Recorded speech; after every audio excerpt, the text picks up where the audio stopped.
Hi ಸ್ನೇಹಿತರೆ, ಎಲ್ಲರಿಗೂ Pulakeshi career ಅಕಾಡೆಮಿಗೆ ಆತ್ಮೀಯವಾದ ಸ್ವಾಗತವನ್ನು ಕೋರುತ್ತಾ ಇವತ್ತಿನ ಈ ಒಂದು ನಾವು ವಿಡಿಯೋ ಕ್ಲಾಸ್ ಅಲ್ಲಿ ಈಗಾಗಲೇ ವಿಜ್ಞಾನ ವಿಷಯದಲ್ಲಿ 10ನೇ ತರಗತಿಗೆ ಸಂಬಂಧಪಟ್ಟಂತೆ ರಾಸಾಯನಿಕ ಕ್ರಿಯೆ ಮತ್ತು ಸಮೀಕರಣಗಳಾಗಿರಬಹುದು ಅಥವಾ ಆಮ್ಲ ಮತ್ತು ಪ್ರತ್ಯಾಮ್ಲಗಳ ಕುರಿತು ನೋಡಿದ್ವಿ.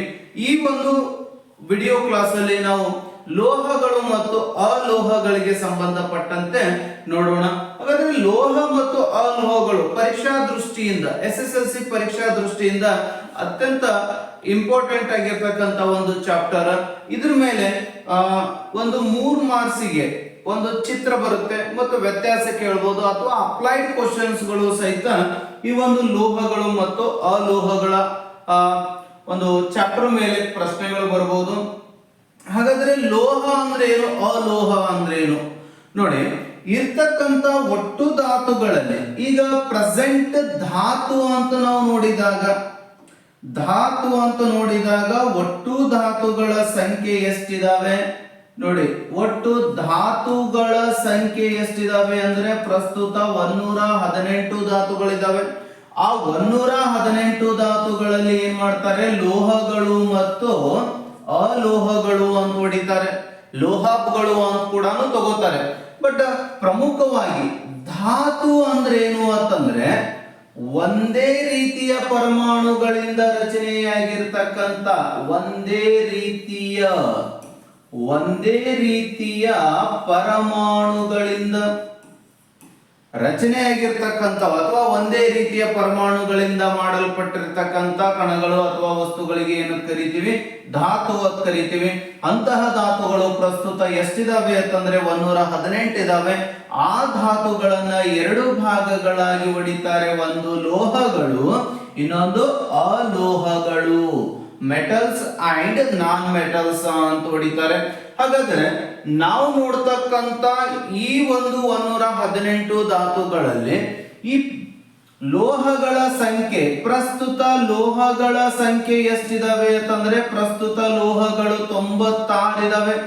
ಅಲೋಹಗಳ ಸಂಖ್ಯೆ ಎಷ್ಟಿದಾವೆ ಅಂತಂದ್ರೆ 22 ಅಲೋಹಗಳು ಕಂಡು ಬರ್ತವೆ.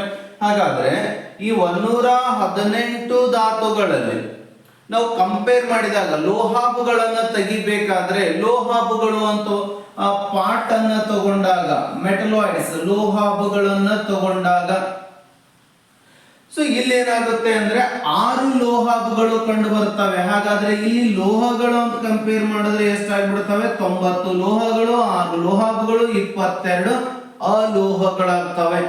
ಆದ್ರೆ ಲೋಹ ಅಂದ್ರೆ ಏನು ಅಂತಂದ್ರೆ ಲೋಹ ಮತ್ತು ಅಲೋಹಗಳ ನಡುವಿನ ಗುಣಲಕ್ಷಣಗಳನ್ನು ತೋರ್ಪಡಿಸುವ ಧಾತುಗಳು.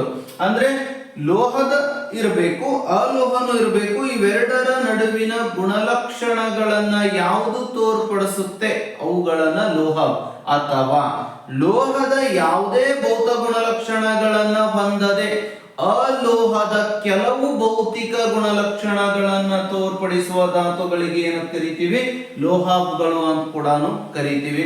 ಸೊ ಇದನ್ನ ನಾವು ಕಂಪೇರ್ ಮಾಡಿದಾಗ ಒಟ್ಟು ಧಾತುಗಳ ಸಂಖ್ಯೆ ಎಷ್ಟಿದಾವೆ ಅಂದ್ರೆ 118. ಆ ಮೂಲ ವಸ್ತುಗಳಲ್ಲಿ ಇವ್ರೇನ್ ಮಾಡ್ತಾರೆ, 90 ಲೋಹಗಳು, 22 ಅಲೋಹಗಳಾದರೆ ಉಳಿದ ಧಾತುಗಳು ಏನಾಗುತ್ತೆ ಎಷ್ಟು ಅಂದ್ರೆ 6 ಧಾತುಗಳು ಲೋಹಗಳಾಗುತ್ತವೆ. ಹಾಗಾದ್ರೆ ಲೋಹ ಕಡೆ ನಾವು ಯಾವುದು ಕರಿಬೇಕು, ಲೋಹ ಅಂದ್ರೆ ಯಾವುದು ಮತ್ತೆ ಅಲೋಹ ಅಂದ್ರೆ ಏನು, ಯಾವ್ಕೆ ಲೋಹಗಳು ಮತ್ತು ಅಲೋಹಗಳು ಅಂತ ಯಾವುದರ ಆಧಾರ ಮೇಲೆ ಮೆಟಲ್ಸ್ ಅಂಡ್ ನಾನ್ ಮೆಟಲ್ಸ್ ಅಂತ ಡಿವೈಡ್ ಮಾಡಿದ್ರು ಅಂತಂದ್ರೆ, ನಾವು ಲೋಹಗಳು ಅಂತ ನೋಡಿದಾಗ ನೋಡಿ, ಸೋಡಿಯಂ ಇದೆ, ಇದರ ಸಂಕೇತ ಏನಂತ ಕರಿತೀವಿ Na. ಪೊಟ್ಯಾಸಿಯಂ ಇದೆ, ಇದರ ಸಂಕೇತ K. ಮ್ಯಾಗ್ನೇಸಿಯಂ ಇದೆ, ಇದರ ಸಂಕೇತ Mg. ಅಲ್ಯೂಮಿನಿಯಂ ಇದೆ, ಇದರ ಸಂಕೇತ Al. ಸತುವಿದೆ, ಇದರ ಸಂಕೇತ Zn. Fe ಇದೆ, ಇದರ ಸಂಕೇತ Fe. ತಾಮ್ರ ಇದೆ, ಇದರ ಸಂಕೇತ Cu. ಬೆಳ್ಳಿ ಇದೆ, ಸಿಲ್ವರ್, ಇದರ ಸಂಕೇತ Ae. ಇವೆಲ್ಲವುಗಳು ಲೋಹಗಳು ಅಂತ ಹೇಳಿ ಕರಿತೀವಿ. ನಾವು ಲೋಹಗಳು ಅಂತ ಯಾಕೆ ಕರಿತೀವಿ ಅನ್ನೋದನ್ನ ಮುಂದೆ ನೋಡೋಣ. ಸೊ ಹೈಡ್ರೋಜನ್ ಇದೆ, ಇದರ ಸಂಕೇತ H. ಆಕ್ಸಿಜನ್ ಇದೆ O. ನೈಟ್ರೋಜನ್ ಇದೆ N. ಕಾರ್ಬನ್ ಇದೆ C. ಸಲ್ಫರ್ ಇದೆ S. ಫಾಸ್ಫರಸ್ ಇದೆ P dash dash dash dash ಇತ್ಯಾದಿಗಳು. ನೋಡಿ, ಲೋಹಗಳು sodium, potassium, magnesium, aluminium, zinc, ferrum, copper and silver. ಅಲೋಹಗಳು hydrogen, oxygen, nitrogen, carbon, sulphur, phosphorus. ಇವಕ್ಕೆ ನೋಡಿ ಲೋಹಾಪುಗಳು ಅಂತ ಬರ್ತವೆ. ಹಾಗಾದ್ರೆ ಲೋಹಾಪುಗಳು ಇವು ಲೋಹ ಅಲೋಹಗಳ ಗುಣಗಳೆರಡನ್ನೂ ಪ್ರದರ್ಶಿಸುವ ಧಾತುಗಳು. ಹಾಗಾಗಿ ಯಾವುದು ಬೋರಾನ್ ಆಗಿರ್ಬೋದು, ಸಿಲಿಕಾನ್ ಆಗಿರ್ಬೋದು, ಜರ್ಮೇನಿಯಂ ಆಗಿರ್ಬೋದು, ಆರ್ಸೆನಿಕ್ ಆಗಿರ್ಬೋದು, ಆಂಟಿಮನಿ ಆಗಿರ್ಬೋದು ಇತ್ಯಾದಿ ಅಂತ ಹೇಳಿ ಕರಿತೀವಿ. ಸೊ ಇವು ಎಲ್ಲವುಗಳನ್ನ ನಾವೇನಂತ ಕರಿತೀವಿ ಅಂತಂದ್ರೆ ಲೋಹಗಳು ಅಂತ ಹೇಳಿ ಕರಿತೀವಿ. ಹಾಗಾದ್ರೆ ಲೋಹ ಮತ್ತು ಅಲೋಹಗಳನ್ನ ಯಾವುದರ ಆಧಾರ ಮೇಲೆ ಅವರು ಡಿವೈಡ್ ಮಾಡಿದ್ರು, ಅವುಗಳ ಭೌತಿಕ ಗುಣಲಕ್ಷಣ ಮತ್ತು ರಾಸಾಯನಿಕ ಗುಣಲಕ್ಷಣಗಳು ಏನು ಅನ್ನೋದನ್ನ ನೋಡೋಣ. ನೋಡಿ, ಭೌತ ಗುಣಗಳನ್ನ ನೋಡಿದ್ರೆ ಲೋಹಗಳು ಮತ್ತು ಅಲೋಹಗಳ ಭೌತಿಕ ಗುಣಲಕ್ಷಣಗಳನ್ನ ನೋಡಿದ್ರೆ ಇವು ಎಲ್ಲ ಲೋಹಗಳು ಏನಾಗುತ್ತೆ ಅಂತಂದ್ರೆ ಇವುಗಳ ಗೋಚಾರ ಲೋಹಗಳು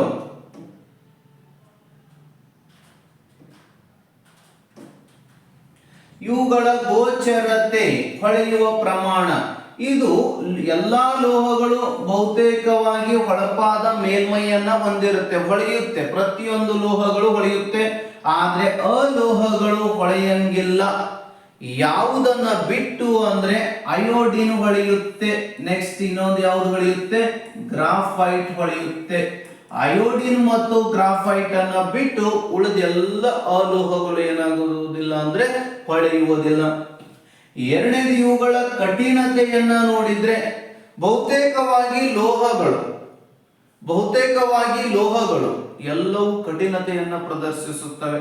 ಆದ್ರೆ ಸೋಡಿಯಂ ಮತ್ತು ಪೊಟ್ಯಾಸಿಯಂ ಅಂಡ್ ಲಿಥಿಯಂಗಳು ಸ್ವಲ್ಪ ಮೆದು ಸ್ಥಿತಿಯಲ್ಲಿ ಕಂಡು ಬರ್ತವೆ. ಈ ಸೋಡಿಯಂ, ಪೊಟ್ಯಾಸಿಯಂ ಮತ್ತು ಲಿಥಿಯಂಗಳನ್ನ ನೀವು ಈಸಿಯಾಗಿ ಏನ್ ಮಾಡಬಹುದು ಅಂತಂದ್ರೆ ಒಂದು ಚಾಕುವಿನಿಂದ ಇವು ಲೋಹಗಳನ್ನ ಕತ್ತರಿಸಬಹುದು. ಸೊ ಇವುಗಳನ್ನ ನಾವು ನೋಡಿದ್ರೆ ಇವು ಎಲ್ಲವೂ ಬಹುತೇಕವಾಗಿ ಏನಾಗುತ್ತೆ ಅಂತಂದ್ರೆ ಮೆದುವಾಗಿರ್ತವೆ. ಇನ್ನು ಭೌತ ಸ್ಥಿತಿ ಅಂತ ನೋಡಿದಾಗ ಇವು ಯಾವ ಸ್ಥಿತಿ ಒಳಗಡೆ ಲೋಹಗಳು ಕಂಡು ಬರ್ತವೆ ಅಂತಂದ್ರೆ ಬಹುತೇಕವಾಗಿ ಲೋಹಗಳು ಎಲ್ಲವೂ ಯಾವ ಸ್ಥಿತಿ? ಸಾಲಿಡ್ ಸ್ಥಿತಿ ಒಳಗಡೆ ಕಂಡು ಬರ್ತವೆ, ಘನ ಸ್ಥಿತಿಯಲ್ಲಿ ಕಂಡು ಬರ್ತವೆ. ಹಾಗಾದ್ರೆ ಈ ಅಲೋಹಗಳು ಘನ, ದ್ರವ, ಅನಿಲ ಸ್ಥಿತಿಯಲ್ಲಿ ಕಂಡು ಬರ್ತವೆ. ಇರುವ 22 ಧಾತುಗಳಲ್ಲಿ 10 ಧಾತುಗಳು ಘನ ಸ್ಥಿತಿಯಲ್ಲಿ ಕಂಡು ಬಂದ್ರೆ 1 ಧಾತು ದ್ರವ ಸ್ಥಿತಿಯಲ್ಲಿ ಕಂಡು ಬರುತ್ತೆ. ಉಳಿದ 11 ಧಾತುಗಳು ಯಾವ ಸ್ಥಿತಿ ಒಳಗಡೆ ಕಂಡು ಬರ್ತವೆ ಅಂತಂದ್ರೆ ಅನಿಲ ಸ್ಥಿತಿಯಲ್ಲಿ ಕಂಡು ಬರ್ತವೆ. ಹಾಗಾದ್ರೆ ಈಗ ಅನ್ಬೋದು ಲೋಹಗಳು ಎಲ್ಲವೂ ಘನ ಸ್ಥಿತಿಯಲ್ಲಿ ಕಂಡು ಬರ್ತಾವ. ಆದ್ರೆ ಕೆಲವು ಧಾತುಗಳು ಅಂದ್ರೆ ಪಾದರಸ ಮತ್ತು ಗ್ಯಾಲಿಯಂ ಧಾತುಗಳು ಕೊಠಡಿಯ ಉಷ್ಣತೆಯಲ್ಲಿ, ಯಾವುದು? ಪಾದರಸ ಮತ್ತು Hg ಅಂಡ್ ಗ್ಯಾಲಿಯಂ ಕೊಠಡಿಯ ಉಷ್ಣತೆಯಲ್ಲಿ ಯಾವ ಸ್ಥಿತಿ ಒಳಗಡೆ ಇರ್ತಾವ ಅಂತಂದ್ರ ದ್ರವ ಸ್ಥಿತಿಯಲ್ಲಿ ಇರ್ತವೆ. ಪಾದರಸ ಮತ್ತು ಗ್ಯಾಲಿಯಂಗಳು ಕೊಠಡಿಯ ಉಷ್ಣತೆಯಲ್ಲಿ ದ್ರವ ಸ್ಥಿತಿಯಲ್ಲಿ ಇರ್ತವೆ. ನೆಕ್ಸ್ಟ್ ಪಾಯಿಂಟ್ ಅನ್ನ ನೋಡುವುದಾದ್ರೆ ಲೋಹಗಳ ತನ್ನತೆಯ ಗುಣಲಕ್ಷಣ. ಲೋಹಗಳು ತಂತಿಯಾಗುವುದು, ಇವುಗಳನ್ನ ತಂತಿಯನ್ನಾಗಿ ಪರಿವರ್ತನೆ ಮಾಡಬಹುದು. ಲೋಹಗಳನ್ನ ತಂತಿಯಾಗಿ ಪರಿವರ್ತನೆ ಮಾಡಬಹುದು. ತಂತಿ ಉದಾಹರಣೆ, ಹೆಚ್ಚಾಗಿ ತಂತಿ ಆಗ್ತಕ್ಕಂತ ಧಾತು ಯಾವುದು ಅಂದ್ರೆ ಬಂಗಾರ. 1 ಗ್ರಾಮ್ ಬಂಗಾರವನ್ನ ಸುಮಾರು 2 ಕಿಲೋಮೀಟರ್ ತಂತಿಯಾಗಿ ನಾವು ಪರಿವರ್ತನೆ ಮಾಡಬಹುದು. ಈ ಕಡೆ ಯಾವುದನ್ನು ಸಹಿತ ನಾವೇನ್ ಮಾಡಕ್ ಸಾಧ್ಯ ಇಲ್ಲ, ತನ್ಯತೆಯಾಗಿ ಮಾಡಲು ಸಾಧ್ಯವಿಲ್ಲ. ಯಾಕಂದ್ರೆ ಇವುಗಳು ಏನಾಗ್ತವೆ, ಬಹುತೇಕವಾಗಿ ಅನಿಲ ಸ್ಥಿತಿ, ದ್ರವ ಸ್ಥಿತಿಯಲ್ಲಿ ಇರುತ್ತೆ. ಇನ್ನು ಘನ ಸ್ಥಿತಿ ಅಂದ್ರೆ ಅಯೋಡಿನ್, ಉಪ್ಪ, ಅದು ಕುಟ್ಟಿದಾಗ ಏನಾಗುತ್ತೆ, ಪುಡಿ ಆಗುತ್ತೆ. ಇದು ಯಾವುದೇ ತನ್ಯತೆಯನ್ನ ಹೊಂದಿರುವುದಿಲ್ಲ. ಸೊ ನೆಕ್ಸ್ಟ್ ಕುಟ್ಟತೆ. ಇದನ್ನು ಕುಟ್ಟಿ ಹಾಳೆಗಳನ್ನಾಗಿ ಪರಿವರ್ತನೆ ಮಾಡಬಹುದು. ಉದಾಹರಣೆಗಾಗಿ ತಾಮ್ರ, ಅಲ್ಯೂಮಿನಿಯಂ, ಬಂಗಾರ, ಸಿಲ್ವರ್ ಇವುಗಳನ್ನಾಗಿ ಪರಿವರ್ತನೆ ಮಾಡಬಹುದು. ಈ ಕಡೆ ಕುಟ್ಟತೆ ಇಲ್ಲ, ಕುಟ್ಟತೆಯನ್ನಾಗಿ ಮಾಡಲು ಸಾಧ್ಯವಿಲ್ಲ. ನೋಡಿ, ತನ್ಯತೆ ತಂತಿಯಾಗುವ ಗುಣ, ಕುಟ್ಟತೆ ತಗಡಾಗುವ ಗುಣ. ತನ್ಯತೆ ಕುಟ್ಟಿ ಏನಂತ ಕರಿತೀವಿ ನಾವು, ಒಂದು ದಾರವನ್ನು ಅಥವಾ ಒಂದು ವಸ್ತುವನ್ನು, ಒಂದು ಲೋಹವನ್ನ ದಾರವನ್ನಾಗಿ ಪರಿವರ್ತನೆ ಮಾಡಬಹುದು. ಅದೇ ವಸ್ತುವನ್ನ ಕುಟ್ಟಿ ತಗಡನ್ನಾಗಿನೂ ಕೂಡ ಪರಿವರ್ತನೆ ಮಾಡಬಹುದು. ಇನ್ನು ಇವುಗಳ ವಾಹಕತೆಯನ್ನ ನೋಡಿದ್ರೆ ಎಲ್ಲ ಬಹುತೇಕ ಲೋಹಗಳು ಉಷ್ಣ ಮತ್ತು ವಿದ್ಯುತ್ತಿನ ಉತ್ತಮ ವಾಹಕಗಳಾಗಿವೆ. ಎಲ್ಲ ಬಹುತೇಕ ಲೋಹಗಳು ಉಷ್ಣ ಮತ್ತು ವಿದ್ಯುತ್ತಿನ ಉತ್ತಮ ವಾಹಕ. ನಿಮ್ಗೆ ಗೊತ್ತಿದೆ ಉಷ್ಣ ಮತ್ತು ವಿದ್ಯುತ್ತಿನ ಉತ್ತಮ ವಾಹಕ ಒಂದು ಯಾವುದು ಅಂದ್ರೆ ಬೆಳ್ಳಿ, ನಂತರ ಕಾಪರ್, ನಂತರ ಏನು ಅಂತಂದ್ರೆ ಅಲ್ಯೂಮಿನಿಯಂ. ಹೈಯೆಸ್ಟ್ ವಿದ್ಯುತ್ ಪ್ರಸರಿಸುವ ಏಕೈಕ ಧಾತು ಯಾವುದು ಅಂದ್ರೆ ಬೆಳ್ಳಿ. ನಂತರದ ಸ್ಥಾನ ತಾಮ್ರ ಪಡೆದುಕೊಂಡಿದೆ, ಅನಂತರದ ಸ್ಥಾನ ಯಾವುದು ಅಲ್ಯೂಮಿನಿಯಂ ಅನ್ನ ಪಡೆದುಕೊಂಡಿದೆ. ಮತ್ತು ತಾಮ್ರವು ಕೂಡ ಉಷ್ಣದ ಉತ್ತಮ ವಾಹಕವಾಗಿದೆ. ಹಾಗಾದ್ರೆ ದುರ್ಬಲ ವಾಹಕವನ್ನ ನೋಡಿದಾಗ ನೀವು ಸೀಸ ಮತ್ತು ಪಾದರಸಗಳು ಏನಾಗುತ್ತೆ, ಇವು ದುರ್ಬಲ ವಾಹಕಗಳಾಗುತ್ತೆ. ಬಹುತೇಕವಾಗಿ ಅಲೋಹಗಳು ಏನಾಗಿವೆ, ಅವಾಹಕಗಳಾಗಿವೆ. ವಾಹಕ ತಂತಿಯ ಅಥವಾ ವಾಹಕ ಅಂದ್ರೆ ಯಾವುದ್ರೊಳಗಡೆ ಉಷ್ಣ ಪ್ರಸರಿಸುತ್ತೆ, ಅಣುಗಳ ಚಲನೆ ಉಂಟಾಗುತ್ತೆ, ಅವುಗಳಿಗೆ ವಾಹಕ ಅಂತ ಕರೀತಾರೆ. ಅಂದ್ರೆ ವಿದ್ಯುತ್ತಿನ ವಾಹಕ ಅಂತಂದ್ರೆ ಅದರೊಳಗಡೆ ವಿದ್ಯುತ್ ಪ್ರಸರಿಸ್ತಾ ಇರುತ್ತೆ. ಉಷ್ಣದ ವಾಹಕ ಅಂದ್ರೆ ಅದರೊಳಗಡೆ ಉಷ್ಣ ಪ್ರಸರಿಸುತ್ತೆ. ಸೊ ಯಾವುದು ಉಷ್ಣ ಪ್ರಸರಿಸುತ್ತೆಯೋ ಅವುಗಳನ್ನು ಉಷ್ಣ ವಾಹಕಗಳು ಅಂತ ಕರೀತಾರೆ. ಯಾವುದ್ರೊಳಗಡೆ ವಿದ್ಯುತ್ ಪ್ರಸರಿಸುತ್ತದೆಯೋ ಅವುಗಳಿಗೆ ವಿದ್ಯುತ್ ವಾಹಕಗಳು ಅಂತ ಕರೀತಾರೆ. ಇದ್ರೊಳಗಡೆ ಕರೆಂಟ್ ಪಾಸ್ ಆಗಲ್ಲ, ಬಟ್ ಕರೆಂಟ್ ಪಾಸ್ ಆಗುವ ಒಂದು ವಸ್ತು ಯಾವುದು ಅಲೋಹ ಅಂದ್ರೆ ಗ್ರಾಫೈಟ್. ಗ್ರಾಫೈಟ್. ನೆಕ್ಸ್ಟ್ ಶಾಬ್ದನನ ಸೋನೋರಸ್. ಲೋಹಗಳು ಬಹುತೇಕವಾಗಿ ಶಬ್ದವನ್ನ ಉಂಟು ಮಾಡುವ ಗುಣಧರ್ಮವನ್ನ ಹೊಂದಿದಾವೆ. ಲೋಹಗಳು ಬಹುತೇಕ ಗುಣ ಯಾವುದು ಶಾಬ್ದನನ ಗುಣ ಪ್ರದರ್ಶಿಸುತ್ತವೆ, ಅಂದ್ರೆ ಈ ಶಬ್ದವನ್ನ ಉಂಟು ಮಾಡುತ್ತೆ. ಬಹುತೇಕ ಅಲೋಹಗಳು ಏನ್ ಮಾಡಲ್ಲ ಅಂದ್ರೆ ಶಬ್ದವನ್ನ ಪ್ರದರ್ಶಿಸುವುದಿಲ್ಲ. ಆದರೆ ಅಯೋಡಿನ್ ಮಾತ್ರ ಶಬ್ದವನ್ನ ಪ್ರಸರಿಸುತ್ತೆ. ಉಪ್ಪು ಒಲೆ ಒಳಗಡೆ ಹಾಕಿದಾಗ ಉರಿಯುವ ಒಂದು ಕೆಂಡದ ಮೇಲೆ ಉಪ್ಪನ್ನು ಹಾಕಿದಾಗ ಚಟ್ ಚಟ್ ಚಟ್ ಚಟ್ ಎಂಬ ಶಬ್ದವನ್ನು ಉಂಟು ಮಾಡೋದನ್ನ ನಾವು ನೋಡಿದ್ವಿ. ಸೊ ಹಾಗೆ ಇನ್ನ ಲೋಹಗಳನ್ನ ನೋಡಿದ್ರೆ ಆಕ್ಸೈಡ್ಗಳು, ಲೋಹದ ಆಕ್ಸೈಡ್ಗಳು ಪ್ರತ್ಯಾಮ್ಲೀಯ ಗುಣವನ್ನ ಹೊಂದಿವೆ. ಅಂದ್ರೆ ಲೋಹಗಳು ಆಕ್ಸಿಜನ್ ನೊಂದಿಗೆ ವರ್ತಿಸಿದಾಗ ಲೋಹದ ಆಕ್ಸೈಡ್ ಬಿಡುಗಡೆ ಆಗುತ್ತೆ. ಆ ಲೋಹದ ಆಕ್ಸೈಡ್ ಅನ್ನ ನೀರೊಳಗಡೆ ಹಾಕಿದಾಗ ಪ್ರತ್ಯಾಮ್ಲೀಯ ಆಕ್ಸೈಡ್ಗಳು ಬಿಡುಗಡೆ ಆಗುತ್ತೆ. ಅದೇ ರೀತಿ ಅಲೋಹಗಳು ಆಕ್ಸಿಜನ್ ನೊಂದಿಗೆ ವರ್ತಿಸಿದಾಗ ಅಲೋಹದ ಆಕ್ಸೈಡ್ಗಳು ಬಿಡುಗಡೆ ಆಗುತ್ತೆ.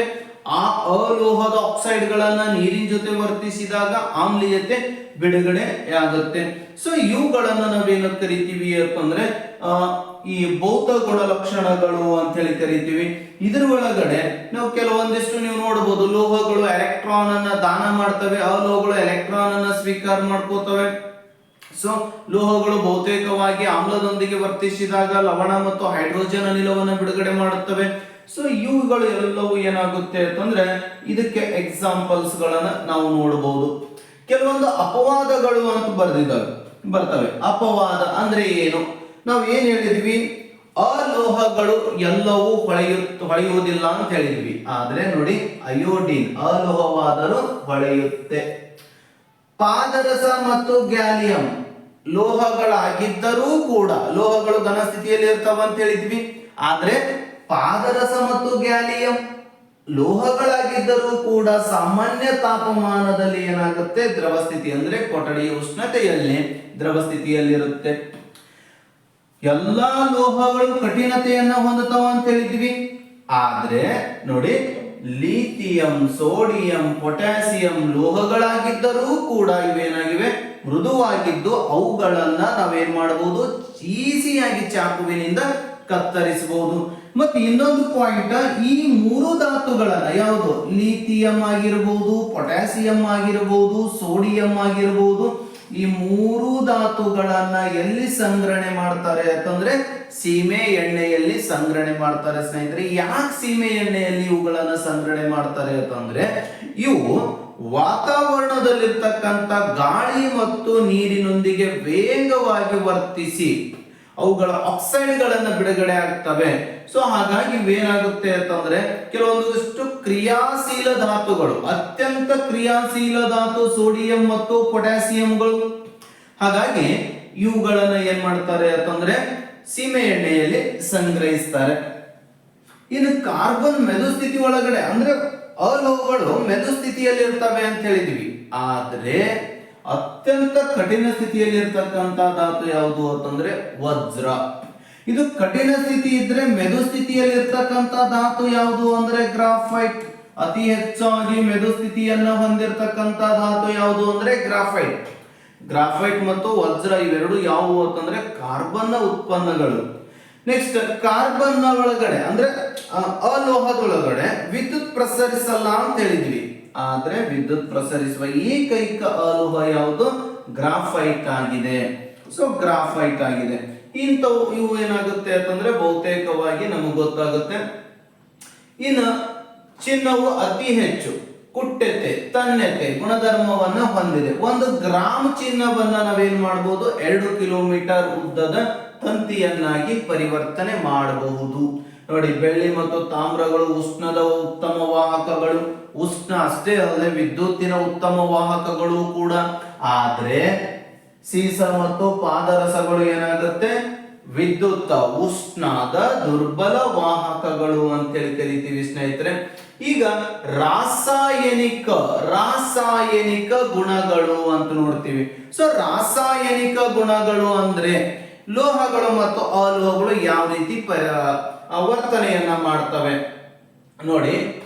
ಗಾಳಿಯೊಂದಿಗೆ ಲೋಹಗಳ ವರ್ತನೆಯಾದಾಗ ನೋಡಿ, ಲೋಹಗಳು ಆಕ್ಸಿಜನ್ ಜೊತೆ ಸಂಯೋಗ ಹೊಂದಿದಾಗ ಆಯಾ ಲೋಹದ ಆಕ್ಸೈಡ್ಗಳನ್ನ ಉಂಟು ಮಾಡುತ್ತೆ. ಯಾವುದೇ ಲೋಹಗಳು ಆಮ್ಲಜನಕದೊಂದಿಗೆ ವರ್ತಿಸಿದಾಗ ಆ ಲೋಹದ ಆಕ್ಸೈಡ್ಗಳನ್ನ ಬಿಡುಗಡೆ ಮಾಡ್ತವೆ.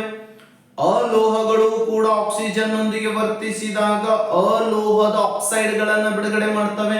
ಉದಾಹರಣೆಯನ್ನ ನಾವು ನೋಡುವುದಾದ್ರೆ ನೋಡಿ, ಇಲ್ಲಿ ಮ್ಯಾಗ್ನೇಸಿಯಂ ಇದೆ, ಇದು ಆಕ್ಸಿಜನ್ ಇದೆ. ಮ್ಯಾಗ್ನೇಸಿಯಂ ಆಕ್ಸಿಜನ್ ಜೊತೆಗೆ ರಾಸಾಯನಿಕವಾಗಿ ವರ್ತಿಸಿದಾಗ ಮ್ಯಾಗ್ನೇಸಿಯಂ ಡೈಆಕ್ಸೈಡ್ ಉಂಟಾಗುತ್ತೆ. ಸೊ ಇದು ಒಂದು ಎಕ್ಸಾಂಪಲ್. ಆದ್ರೆ ಇನ್ನೊಂದು ತಾಮ್ರ ಕಾಫರ್ ಪ್ಲಸ್ ಆಕ್ಸಿಜನ್ ಜೊತೆ ಸೇರಿಸಿದಾಗ ತಾಮ್ರದ ಆಕ್ಸೈಡ್ ಉಂಟಾಗುತ್ತೆ. ಮತ್ತು ಇದು ಯಾವ ಒಂದು ಆಕ್ಸೈಡ್ ಅಂತ ಕರಿತೀವಿ ಅಂತಂದ್ರೆ ಕಪ್ಪು ಆಕ್ಸೈಡ್ ಅಂತ ಕರಿತೀವಿ. ಇವು ಬಹುತೇಕವಾಗಿ ನಾವು ರಾಸಾಯನಿಕವಾಗಿ ವರ್ತನೆ ಮಾಡುವ ಅವಶ್ಯಕತೆ ಇಲ್ಲ. ನೀವು ನೋಡಿರಬಹುದು ತಾಮ್ರದ ತಂತಿ ಅಥವಾ ಮ್ಯಾಗ್ನೇಸಿಯಂ ತಂತಿಯನ್ನು ಇವು ಸಹಜವಾಗಿ ನೀವು ಗಾಳಿಗೆ ಇಟ್ಟಾಗ, ವಾತಾವರಣದಲ್ಲಿ ಹೊರಗಡೆ ಇಟ್ಟಾಗ ಗಾಳಿಯೊಂದಿಗೆ ಉತ್ಕರ್ಷಣ ಕ್ರಿಯೆಗೆ ಒಳಪಡುತ್ತೆ. ಉತ್ಕರ್ಷಣ ಕ್ರಿಯೆ ಅಂದ್ರೆ ಆಮ್ಲಜನಕ ಇರುವಿಕೆ, ಹೈಡ್ರೋಜನ್ ಇಲ್ಲದಿರುವಿಕೆ. ನೋಡಿ, ಒಂದು ರಾಸಾಯನಿಕ ಕ್ರಿಯೆಯಲ್ಲಿ ಆಮ್ಲಜನಕ ಇರುವುದು ಅಥವಾ ಹೈಡ್ರೋಜನ್ ಇಲ್ಲದಿರುವುದನ್ನ ನಾವೇನ ಕರಿತೀವಿ ಉತ್ಕರ್ಷಕ ಕ್ರಿಯೆ. ಅಪಕರ್ಷಕ ಕ್ರಿಯೆ ಅಂದ್ರೆ ಆಕ್ಸಿಜನ್ ಇಲ್ಲದಿರುವುದು, ಹೈಡ್ರೋಜನ್ ಇರುವಿಕೆಯನ್ನು ನಾವೇನ ಕರಿತೀವಿ ಅಪಕರ್ಷಕ ಕರಿತೀವಿ. ಇವು ಎರಡು ಏನಾದವು ಅಂದ್ರೆ ಉತ್ಕರ್ಷಕ ಕ್ರಿಯೆಗೆ ಒಳಪಟ್ಟು. ಸೊ ಉತ್ಕರ್ಷಕ ಕ್ರಿಯೆಗೆ ಒಳಪಟ್ಟಾಗ ಇಲ್ಲೇನಾಯ್ತು ಆಕ್ಸಿಜನ್ ಬಂತು. ಸೊ ಇದು ಉತ್ಕರ್ಷಕ ಕ್ರಿಯೆ ಆಯ್ತು.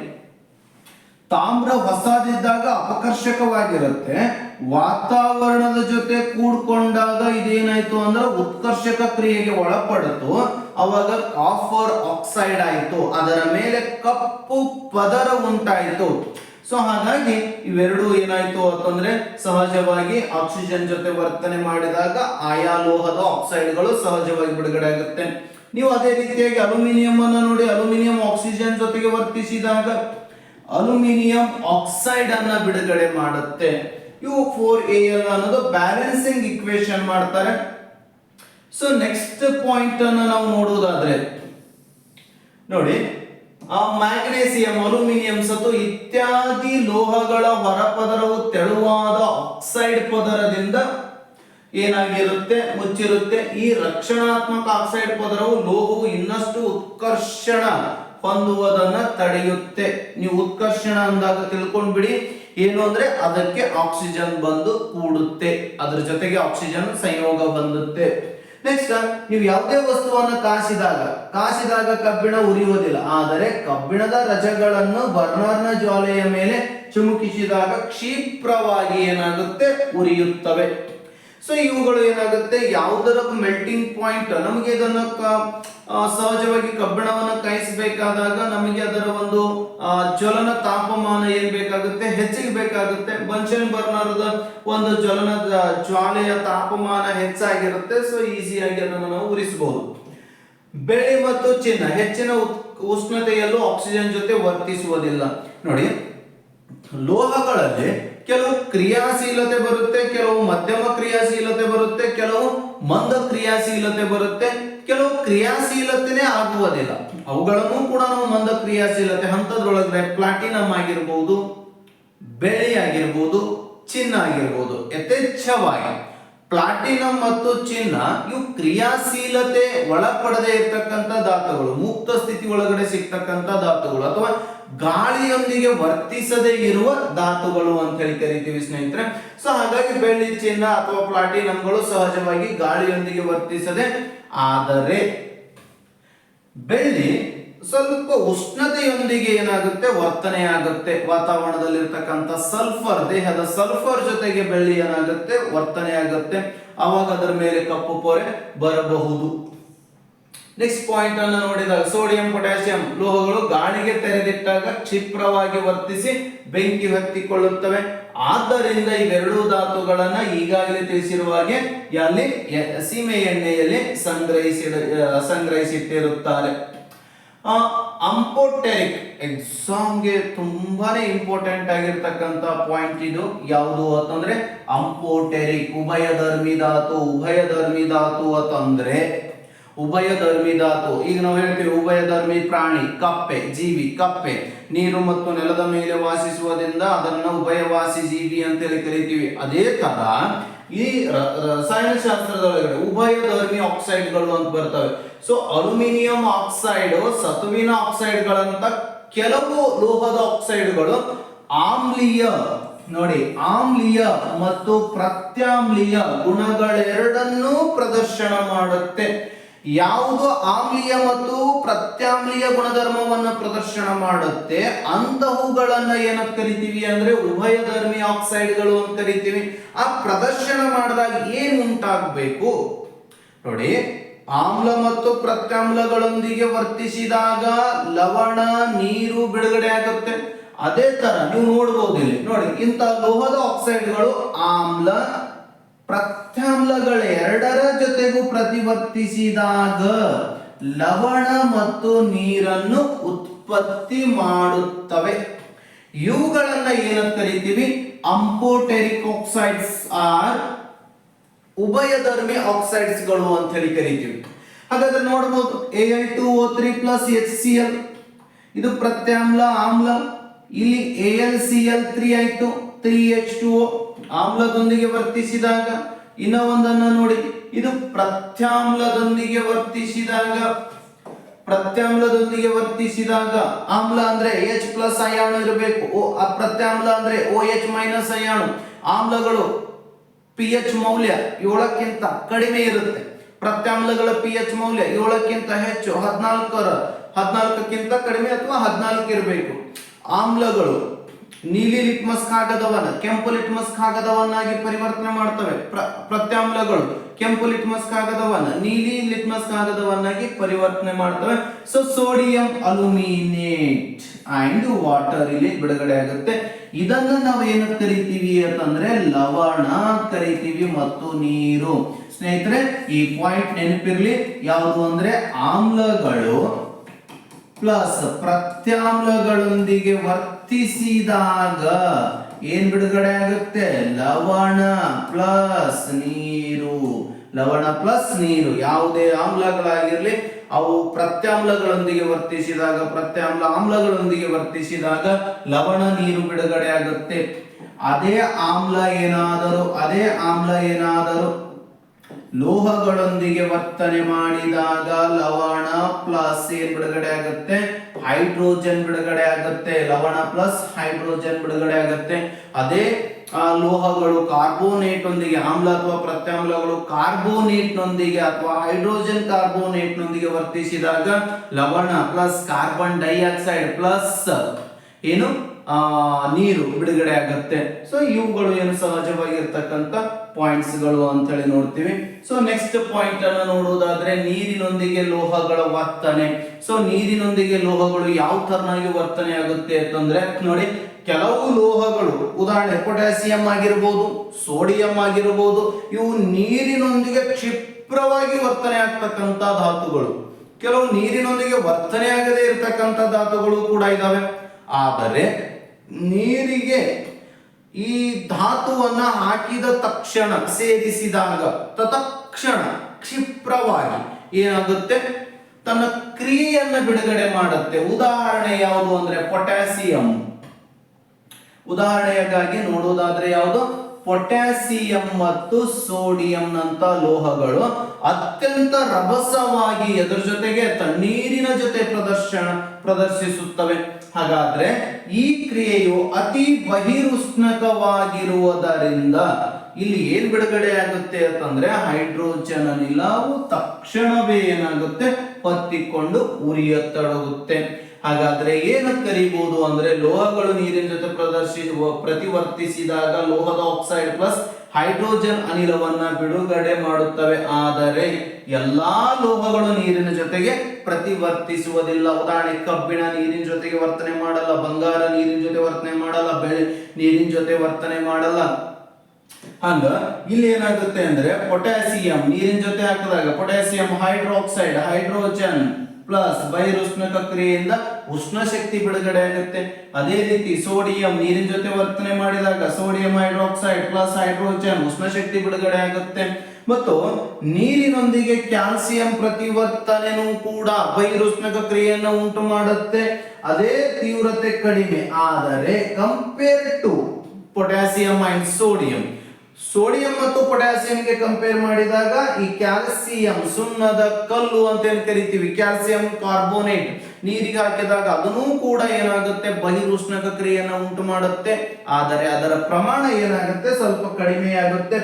ಇದು ಸಹಿತ ಉಷ್ಣ ಹೈಡ್ರೋಜನ್ ಹೊತ್ತಿಕೊಳ್ಳಲು ಸಾಕಾಗುವುದಿಲ್ಲ. ಕ್ಯಾಲ್ಸಿಯಂ ನೀರಿನ ಮೇಲೆ ತೇಲಲು ಪ್ರಾರಂಭಿಸುತ್ತದೆ, ಏಕೆಂದರೆ ಉತ್ಪತ್ತಿಯಾದ ಹೈಡ್ರೋಜನ್ ಅನಿಲದ ಗುಳ್ಳೆಗಳು ಲೋಹದ ಮೇಲ್ಮೈ ಅಂಟಿಕೊಂಡಿರುತ್ತವೆ. ಸೊ ಇಲ್ಲಿ ನೀವು ಗಮನಿಸಬಹುದು ಏನು ಅಂತಂದ್ರೆ ಈ ಕ್ಯಾಲ್ಸಿಯಂ ನೀರಿನ ಜೊತೆ ವರ್ತನೆ ಮಾಡಿದಾಗ ಕ್ಯಾಲ್ಸಿಯಂ ಹೈಡ್ರಾಕ್ಸೈಡ್ ಬಿಡುಗಡೆ ಆಗುತ್ತೆ, ಸುಣ್ಣದ ತಿಳಿ ನೀರು ಅಂತ ಹೇಳಿ ಕರಿತೀವಿ, ಪ್ಲಸ್ ಹೈಡ್ರೋಜನ್ ಅನಿಲ ಏನಾಗುತ್ತೆ, ಬಿಡುಗಡೆ ಆಗುತ್ತೆ. ಅದೇ ರೀತಿ ತಣ್ಣೀರಿನೊಂದಿಗೆ ಮ್ಯಾಗ್ನೇಸಿಯಂ ಪ್ರತಿವರ್ತಿಸುವುದಿಲ್ಲ, ಬಿಸಿ ನೀರಿನೊಂದಿಗೆ ಪ್ರತಿವರ್ತಿಸಿ ನೋಡಿ, ಮ್ಯಾಗ್ನೇಸಿಯಂ ತಣ್ಣೀರಿನೊಂದಿಗೆ ವರ್ತಿಸುವುದಿಲ್ಲ, ಆದರೆ ಬಿಸಿ ನೀರಿನೊಂದಿಗೆ ಸ್ವಲ್ಪ ಏನಾಗುತ್ತೆ ಅಂತಂದ್ರೆ ಪ್ರತಿವರ್ತಿಸಿ ಹೈಡ್ರಾಕ್ಸೈಡ್ ಅನ್ನು ಬಿಡುಗಡೆ ಮಾಡುತ್ತೆ. ಹೈಡ್ರೋಜನ್ ಅನಿಲದ ಗುಳ್ಳೆಗಳು ಲೋಹದ ಮೇಲ್ಮೈಗೆ ಅಂಟಿಕೊಳ್ಳುವ ಕಾರಣ ಇದು ಕೂಡ ನೀರಿನ ಮೇಲೆ ತೇಲಲು ಪ್ರಾರಂಭಿಸುತ್ತೆ. ಅದಕ್ಕೆ ಇದನ್ನು ಮ್ಯಾಗ್ನೇಸಿಯಂ ಹೈಡ್ರಾಕ್ಸೈಡ್ ಅಂತೇಳಿ ಕರಿತೀವಿ ಸ್ನೇಹಿತರೆ. ನೆಕ್ಸ್ಟ್ ಅಲ್ಯೂಮಿನಿಯಂ, ಕಬ್ಬಿಣ, ಸತುವಿನಂತ ಲೋಹಗಳು ತಣ್ಣನೆ ಅಥವಾ ಬಿಸಿ ನೀರಿನ ಜೊತೆ ಪ್ರತಿವರ್ತಿಸುವುದಿಲ್ಲ. ಯಾವ ಅಲ್ಯೂಮಿನಿಯಂ ಆಗಿರಬಹುದು, ಕಬ್ಬಿಣ ಆಗಿರಬಹುದು, ಸತು ಆಗಿರಬಹುದು, ಬಂಗಾರ ಆಗಿರಬಹುದು, ಇವುಗಳು ಏನ್ ಮಾಡಲ್ಲ ಅಂದ್ರೆ ತಣ್ಣೀರಿನ ಜೊತೆ ವರ್ತನೆ ಮಾಡಲ್ಲ. ಸಹಜವಾಗಿ ಅಷ್ಟೊಂದು ಸ್ಪೀಡ್ ವರ್ತನೆ ಆಗಲ್ಲ. ಆದರೆ ಇದನ್ನ ನೀವು ಎದುರ ಜೊತೆ ಅಂದ್ರೆ ಹಬೆಯನ್ನ ಹಾಯಿಸಿದಾಗ ಹೈಡ್ರೋಜನ್ ಹಬೆಯನ್ನ ಹಾಯಿಸಿದಾಗ ಅದೇನಾಗುತ್ತೆ ಅಂತಂದ್ರೆ ನೋಡಿ, ಅಲ್ಯೂಮಿನಿಯಂ ಇದೆ, ನೀರನ್ನ ನೀವು ಕಾಯಿಸಿದ್ರಿ ಅಂದ್ರೆ ಅಲ್ಯೂಮಿನಿಯಂ ಆಕ್ಸೈಡ್ ಪ್ಲಸ್ ಹೈಡ್ರೋಜನ್ ಬಿಡುಗಡೆ ಆಗುತ್ತೆ. ಕಬ್ಬಿಣ ನೀರಿನ ಜೊತೆ ವರ್ತಿಸಿದಾಗ ಕಬ್ಬಿಣದ ಆಕ್ಸೈಡ್ ಪ್ಲಸ್ ಹೈಡ್ರೋಜನ್ ಬಿಡುಗಡೆ ಆಗುತ್ತೆ. ಬಹುತೇಕವಾಗಿ ವಸ್ತುಗಳನ್ನ ಹಬೆಯ ಮುಖಾಂತರ ನಾವೇನಾದ್ರೂ ಹಾಯಿಸಿದ್ರೆ ಇವು ಬಿಡುಗಡೆ ಆಗುತ್ತೆ. ತಾಮ್ರ ಹಾಗೂ ಕಬ್ಬಿಣ ತಣ್ಣೀರು ಅಥವಾ ಬಿಸಿನೀರೊಂದಿಗೆ ವರ್ತಿಸದೇ ಇರುವುದರಿಂದ ಮನೆಗಳಲ್ಲಿ ನೀರನ್ನು ಕಾಯಿಸಲು ಕಬ್ಬಿಣ ಅಥವಾ ತಾಮ್ರದ ಹಂಡೆಗಳನ್ನು ಬಳಸುತ್ತೇವೆ. ನಾವು ತಾಮ್ರದ ಮಟೀರಿಯಲ್ ಗಳನ್ನ ಯಾಕೆ ಮನೆಗಳಲ್ಲಿ ಬಳಸ್ತೀವಿ ಅಂತಂದ್ರೆ ಇವು ನೀರಿನ ಜೊತೆ ವರ್ತನೆ ಆಗಲ್ಲ. ತಣ್ಣೀರಾಗಿರ್ಬೋದು, ಬಿಸಿನೀರಾಗಿರ್ಬೋದು, ಇವೆರಡರ ಜೊತೆ ವರ್ತನೆ ಆಗಿರುವುದರಿಂದ ನಾವೇನ್ ಮಾಡ್ತೀವಿ, ಬಹುತೇಕವಾಗಿ ತಾಮ್ರ ಮತ್ತು ಕಬ್ಬಿಣವನ್ನ ಹೆಚ್ಚಾಗಿ ಬಳಸ್ತೀವಿ. ಸೀಸ, ತಾಮ್ರ, ಬೆಳ್ಳಿ, ಚಿನ್ನದಂತ ಲೋಹಗಳು ನೀರಿನ ಜೊತೆ ಪ್ರತಿವರ್ತಿಸುವುದೇ ಇಲ್ಲ. ಹಾಗಾದ್ರೆ ಇಲ್ಲೊಂದು ಚಿತ್ರವನ್ನು ತಾವು ಗಮನಿಸ್ತಿರಬಹುದು ಸ್ನೇಹಿತರೆ. ಇದು ಲೋಹದ ಮೇಲೆ ಹಬೆಯ ವರ್ತನೆ ತೋರಿಸ್ತಕ್ಕಂತ ಚಿತ್ರ. ಕೆಲವೊಂದಿಷ್ಟು ನೀವೇನ್ ಮಾಡಬಹುದು ಅಂತಂದ್ರೆ ಇದ್ರ ಒಳಗಡೆ ಕೆಲವೊಂದಿಷ್ಟು ಗಾಜಿನ ನೂಲುಗಳನ್ನ ಹಾಕಿದ್ದೀರಾ. ಇಲ್ಲಿ ಏನಿದೆ ಅಂದ್ರೆ ಗಾಜಿನ ನೂಲುಗಳು ಇದೆ. ಇದ್ರ ಒಳಗಡೆ ಲೋಹದ ಒಂದು ಯಾವುದೋ ಒಂದು ಚೂರನ್ನ ಹಾಕಿದ್ದೀರಾ ಅಂತ ಅನ್ಕೊಳ್ಳಿ. ಯಾವುದೋ ಲೋಹದ ಚೂರಿದೆ, ಅದು ಮ್ಯಾಗ್ನೆಸಿಯಂ ಆಗಿರ್ಬೋದು, ಜಿಂಕ್ ಆಗಿರ್ಬೋದು. ಅದಕ್ಕೆ ಬನ್ಷನ್ ಬರ್ನರ್ ಸಹಾಯದಿಂದ, ಬನ್ಷನ್ ಬರ್ನರ್, ಈ ಬರ್ನರ್ ನ ಸಹಾಯದಿಂದ ಏನ್ ಮಾಡ್ತೀವಿ ಅಂತಂದ್ರೆ ಹೀಟ್ ಅನ್ನ ಕೊಡ್ತೀವಿ. ಯಾವಾಗ ಇದು ಹೀಟ್ ಅನ್ನ ಕೊಡ್ತೀವಿ, ಇದು ಕಾಯುತ್ತೆ.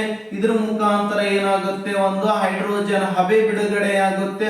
ಆ ಹಬೆಯ ಮುಖಾಂತರ ಒಂದು ಚಿಕ್ಕದಾಗಿರ್ತಕ್ಕಂತ ಕೊಳವೆಯ ಮುಖಾಂತರ ನಾವೇನ್ ಮಾಡ್ತೀವಿ ಅಂತಂದ್ರೆ ಈ ವಿತರಣಾ ನಳಿಕೆ ಅಂತ ಕರಿತೀವಿ. ಸೊ ವಿತರಣಾ ನಳಿಕೆಯ ಮುಖಾಂತರ ಸಾಬೂನಿನ ನೀರಿನೊಳಗಡೆ ಬಿಟ್ಟಾಗ, ಈ ಸಾಬೂನು ನೀರು ಅಥವಾ ಸೋಪ್ ವಾಟರ್ ಒಳಗಡೆ ನೀವು ಬಿಟ್ಟಾಗ ಇದರ ಇಲ್ಲಿ ಬಿಡುಗಡೆ ಆಗ್ತಕ್ಕಂತ ಹಬೆ ಗುಳ್ಳೆಗಳಾಗಿ ಈ ಉಲ್ಟಾ ಫ್ಲಾಸ್ಕ್ ಒಳಗಡೆ ಬಂದು ಸಂಗ್ರಹಣೆ ಆಗುತ್ತೆ. ಇದನ್ನೇ ನಾವೇನು ಕರಿತೀವಿ ಅಂತಂದ್ರೆ ಹೈಡ್ರೋಜನ್ ಅಂತೇಳಿ ಕರಿತೀವಿ ಸ್ನೇಹಿತರೆ. ಸೊ ಈ ರೀತಿಯಾಗಿ ನಾವೇನ್ ಮಾಡಬಹುದು ಅಂದ್ರೆ ಪ್ರಯೋಗದ ಮುಖಾಂತರ ಹೈಡ್ರೋಜನ್ ಅನ್ನ ನೋಡಬಹುದು. ಸೊ ನೆಕ್ಸ್ಟ್ ಒಂದು ಕ್ಲಾಸ್ ಒಳಗಡೆ ಲೋಹಗಳ ಆಮ್ಲಗಳೊಂದಿಗೆ ಲೋಹಗಳ ವರ್ತನೆ, ಪ್ರತ್ಯಾಮ್ಲಗಳೊಂದಿಗೆ ಲೋಹಗಳ ವರ್ತನೆ, ಹಾಗಾದ್ರೆ ಲೋಹೋದ್ಧರಣವನ್ನ ಯಾವ ತರನಾಗಿ ನಾವು ಮಾಡಬಹುದು ಅನ್ನೋದನ್ನ ನೆಕ್ಸ್ಟ್ ವಿಡಿಯೋ ಕ್ಲಾಸ್ ಅಲ್ಲಿ ನೋಡೋಣ ಅಂತ ಹೇಳ್ತಾ ಈ ಕ್ಲಾಸ್ ಅನ್ನು ಮುಗಿಸ್ತಾ ಇದ್ದೀನಿ. ಎಲ್ಲರಿಗೂ ಆಲ್ ದಿ ಬೆಸ್ಟ್.